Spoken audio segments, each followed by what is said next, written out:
So now that I've kind of told you about my story, I'm going to give you some of the nuts and bolts of how to do Twitter. And so we're calling this Twitter 101. Oh, yep, that's it. So just as Jenny alluded to, there's a bunch of different types of Twitter users. So, you don't have to look at, Jenny and say, oh, I need to be tweeting out tons of cases. I'm just a resident. I don't know that I have the expertise. I don't know that I have the cases. Really, a lot of people are on Twitter just to stay informed. So, you can be a listener or a Twitter consumer where you just go check your news feed, get your news, and then, go on with your day. You can get more involved, start retweeting and favoriting. Certainly, there's plenty of people who use Twitter for sharing kind of, your personal victories, pictures of your cats, complain about your kids, things like that. But keep in mind, if you are going to use Twitter professionally, which is what we're trying to enable you guys to do, definitely keep your personal and your professional accounts separate. Have two accounts, or, because if you start tweeting your personal trials and tribulations and pictures of the food that you eat and things like that, it really dilutes your news feed. And so people aren't going to want to follow you if you're giving some medical advice and then they have to look at a whole bunch of cakes that you ate. So a little bit is fine, but you generally want to keep your Twitter feed professional and focused. And then, of course, if you want to be more advanced, you can be kind of a knowledge source, tweet cases, retweet quality information, and go that route as well. And if you're worried about privacy, there's certain options where, you can kind of follow invisibly or not have any tweets. And so you can stay pretty private if you don't want to put yourself out there as part of Twitter. In terms of apps, pretty much everybody uses Twitter on the phone. Whatever your phone, there's a Twitter app for that. You can use the Twitter website from a desktop, but I think that really takes away from that in real time, waiting for the elevator functionality. So Twitter 101, choosing a handle. If you guys don't already have a Twitter handle or would like to change yours to something better, you want to keep three things in mind. Has to be unique, has to be professional, has to be short. So just some examples. Bad idea, Sally. That probably the handle's already taken and no one knows who Sally is. So, radiologist Sally, for instance, would be better. Want to keep it professional. So, lots of misspellings and kind of like, I'm a wild and crazy person. No, don't do that because it's not professional. So Dr. Sally, MD, much better. And then you want it to be short. So, you want it to express who you are. Like Sally, and you might be an interventional radiology superstar. But let's keep in mind, all the tweets are 140 characters. So people are not going to mention you in tweets if your handle takes up almost all of the characters. And so you're going to want to go with something like Dr. Sally IR, which also describes who you are, is unique, and is short and tweetable. Your profile picture. So if you're going to use Twitter professionally, use a picture of yourself. You want to be recognizable, and how you're going to do that is have a face, not have a picture of cats. Unless, of course, you're a real grumpy cat. This is his actual Twitter profile, but you want people to be able to recognize who you are, and for that, you're going to want a headshot. It doesn't have to be a professional headshot. You don't have to be wearing a white coat, but make it something that's going to be well lit. Again, not a picture of you holding up a stein of beer at Oktoberfest, something that is professional. So, in terms of who to follow, and Jenny touched upon this, when you get on Twitter, it's kind of, you get this urge like, oh, I'm just going to follow everyone. I'm going to follow this, follow that. Really start small, because what you want is to have a news feed that you actually get information that's useful to you. So just start off with, a small number of people. Certainly follow Jenny and myself. We are amazing knowledge sources, of course. And, just kind of see who they follow, who they're retweeting. And you can follow more people as you go along, but don't add a whole bunch of people. Oh, you don't have to follow everyone who follows you. It's not like Facebook where they're going to necessarily feel offended if you don't. It's not like a friend thing where you have to be mutual. So you definitely want to keep your newsfeed limited to the things that you're going to find important. And then how to tweet. It's actually super easy. There's a little tweet box. You click on this icon of a pen or feather pen and just type 140 characters in there and hit tweet. They have conveniently put a little counter down here telling you how many characters you have left. If you go over, it's going to turn red and start going negative, and then you'll know you'll have to delete some characters or else you won't be able to tweet. So this is anatomy of a tweet. I'm a pathologist, of course, so we're going to do anatomy, and this is a little self-referential. But anyway, so you'll see here there is this @ which is my handle, and then some hashtags, which we'll talk about later. But basically what happens when you put an @ to somebody, just tags them. It's used to mention them, give them credit, reply to them. And when someone clicks on that link, it's going to link to their profile, and then it's going to show up in their notifications. So if they have notifications turned on, they'll see that you've mentioned them. And the great thing, as Jenny talked about, is that Twitter flattens the hierarchy. So you can tweet at anybody, presidents, celebrities, Kim Kardashian, Oprah. And, usually probably they won't reply because they have thousands and millions of followers, but they might. So, you could tweet at Oprah, hey, Oprah, how about a free car?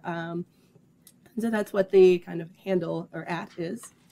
Moving on to the hashtag. So this is a great example from someone who makes anatomy out of candy. So a little candy brain here, super cute. And you'll see this one has a lot of hashtags.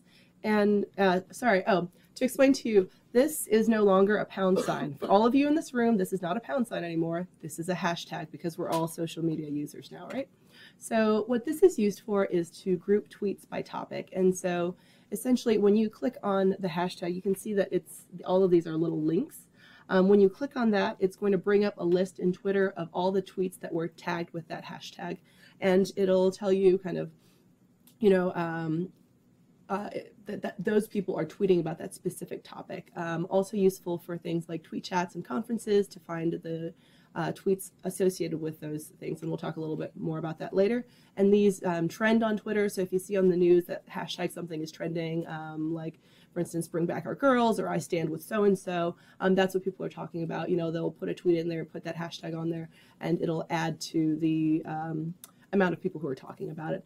Certainly also used ironically, so hashtag parenting fail, that's one that I experience on a daily basis, and you don't want to overuse them, so you don't want to have a ton of them in your tweet because then you're not having any content, you're just having hashtags. And then kind of moving on to the bottom, on the bottom of every little tweet you're going to see these little buttons, and that's how you interact with tweets and start the networking aspect of it. And so there's 3 options. So this one is reply, and this one is retweet and favorite. And so replying, this is a good time to talk about the fact that everything that you send as a tweet is public. And so even if you're replying to someone, it's still a public tweet. It's just that it will not show up in your followers' news feeds unless they also follow that person. So you can think of it as, it's like having a conversation in a hallway. You're talking to that person, but everyone else can still see it. If you want to talk privately to someone on Twitter, there's something called a direct message, which is a private little message between you and them. Retweet or retweet or quote tweet, that just means retweet it. Send that tweet to everyone you follow because you think it's really cool and they need to see it. Quote tweet just means you retweet it and add a little comment of your own. And then favorite. So there's a lot of different ways to use this favorite button. And, I tend to use it a little bit like a Facebook like button. So you click it, excuse me, to show that you've approved or you've read something. You can also use it to bookmark things that you want to be able to access later. And I think Jenny's nodding. And I think, some people use it in a more structured manner where you're favoriting things that you want to be able to access later. Certainly also another way people use it is kind of to end a conversation. So if you're tweeting back and forth with someone and you don't want to just keep tweeting back and forth forever, just hit the like button, or not, sorry, see, favorite button, and they can see that you've seen it, you've approved, and then you can move on with your life. And the other options, the ... mute, block people, copy links, email links, etc. Excuse me.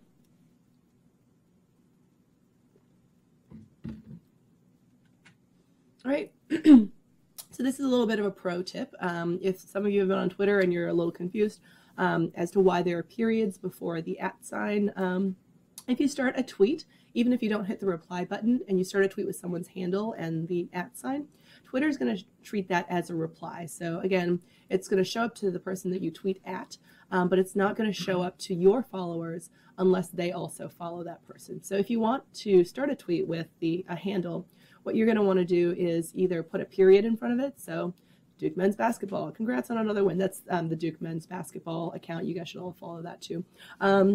Or put their handle later in the tweet. So just a little pro tip.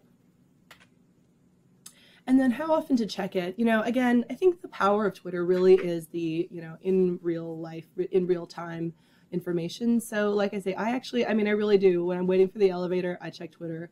When I'm at the grocery store, I check Twitter. When I'm driving down the road, I don't check Twitter. So don't check Twitter when you're driving down the road. But that really is the power of it. And one of the pathologists that I know once described Twitter as kind of, leaves going down a rapidly flowing river. So you're not going to collect all the leaves. You're just going to kind of reach out, grab a leaf, look at it, reach out, grab a leaf, look at it. So don't feel like you need to read everything in your newsfeed because it just gets overwhelming. You just kind of check it, see what's going on, and then go back to your life. And then, of course, the pitfalls of Twitter. If you read the news, you see a lot of pitfalls of Twitter, failed tweets, and celebrities getting in trouble for things that they tweet. You can always delete your tweets, but someone can always take a screen capture of it first.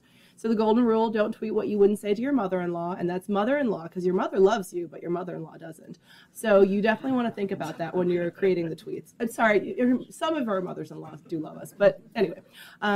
And then, you want to make sure that if you're making a joke, certainly humor is great. There's tons of really funny stuff on humor, and you can be humorous. But you don't want to tweet something that's going to be seen as maybe inappropriate or offensive. Just think about what that's going to sound like outside of the context and without the nonverbal communication. Of course, as physicians, patient privacy is really, really important. Don't tweet protected information. If you're tweeting cases, de-identify everything. Make sure that you're protecting patient privacy. That's very, very, very important. And don't give personal medical advice on Twitter. It's just not a good idea. Don't be Dr. Oz. All right, and then how to get followers. So, if you're on Twitter just to be on Twitter and get information, you may not care about getting followers. Certainly, there's people on Twitter who are on Twitter just to get followers. You can buy followers, and it can make you feel, good at night or advertise your product or what have you, but that's not what we're here for, right? So the way you get followers is, work on your profile, put in information about yourself, tell people who you are. And, I think people still really respect physicians as sources of information. So take credit for being a physician on Twitter and tell them what you're interested in, what you're all about. And then use those little buttons at the bottom of your tweets. Tweet people, retweet people, mention people, use that social networking, and you'll get more connected, and people will want to follow you as they see how great you are. And then, of course, you can go beyond 101, which takes us kind of to the next part of the talk.